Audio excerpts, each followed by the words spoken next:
நான் பேசுகிறேன். வா என்ன பேசுறது? உழுது அப்புறம் பேசுங்க. நம்ம வந்து இன்னைக்கு அதே இடத்துல வந்து எட்டு போட போகிறோம்.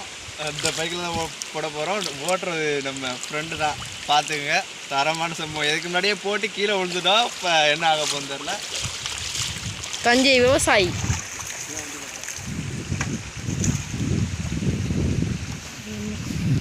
கட் பண்ணிக்குவோம். அதெல்லாம் கீழே விழுவாம தான் சரி.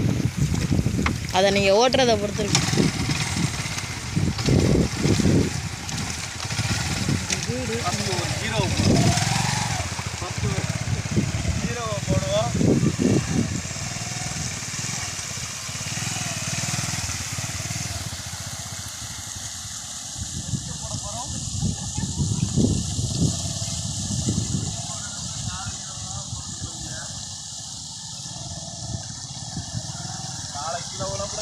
லைக் பண்ணுங்க, ஷேர் பண்ணுங்க, சப்ஸ்கிரைப் பண்ணுங்க.